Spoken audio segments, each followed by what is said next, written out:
په جلال آباد ښار کې د سراج العمارت بڼ د هرې ورځې په تېرېدو پکې د پسرلي راښکونکي رنګونه ډېرېږي. ښاریان وایي د تېر حکومت په وروستیو کې ناامنیو دې بڼ ته د خلکو تګ راتګ کمرنګه کړی و، خو یو ځل بیا د خلکو ګڼه ګوڼه زیاته شوې ده. نو الحمدلله په دغه ورځو کې خو د خلکو تګ راتګ زیات شوی. تاسو هم ګورئ د خلکو، ځکه په هغه اوایلو کې یو خو د ژمي ورځې وې، دغه ګلان هم خزان شوي وو، کټایي کړې وه، دومره خلک نه راتلل. او اوس الحمدلله د امنیت په حساب باندې وضع ښه ده، امنیت دی، ګلان راغوړېدلي دي، د پسرلي موسم دی، نو نسبت پخوا ته اوس د خلکو بیروبار ازدحام زیات شوی دی. ځینې د کرکټ او والیبال ننداره کوي او ځینې بیا د بڼ په ښکلاو کې انځورونه اخلي.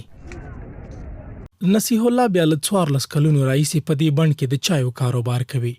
دی وایي که څه هم تر پخوا یې کار خراب شوی، خو هیلهمند دی چې له دې وروسته به یې پیرودونکي ډېر شي.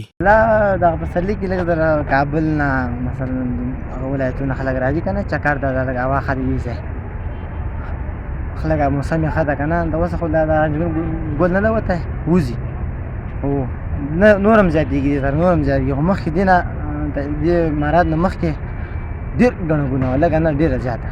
دې بڼ ته راغلي خلک د خوښۍ ترڅنګ نورو ته هم د راتګ بلنه ورکوي او وایي اوس یې وخت دی چې عام خلک د امن په فضا کې تفریح وکړي. په مجموع کې ټول ختیځ په دغسې وخت کې چې دا حمل میاشتې ته یو څو ورځې پاتې دي، بیا ننګرهار او جلال آباد ښار نو دې وخت کې ډېر زیات ښکلي، تاسې خپله دلته وینئ مختلف بېلابېل ګلان غوړېدلي دي.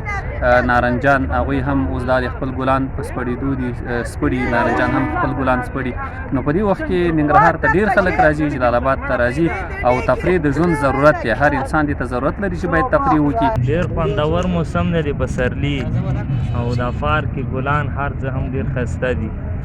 د دې خاطره موږ هم راغلو چې د چکر نه خوند واخلو، او دا خلک چې ګورو ډېر ښایسته خوند کوي په دې مازدیګري کې. هر کال د پسرلي په راتګ له ځایي خلکو سربیره ننګرهار، کونړ، لغمان او نورستان ولایتونو ته د هیواد له نورو سیمو هم بې شمېره سیلانیان راماتېږي او له ښایسته سیمو یې لیدنه کوي. خو ننګرهار میشتي بیا وایي سږکال د نورو ولایتونو د سیلانیانو شمېر ځکه ډېر دی چې په ټول هیواد کې د نسبي امن فضا خوره ده او خلک په ډاډه زړه له لرې پرتو سیمو لیدنه کولی شي.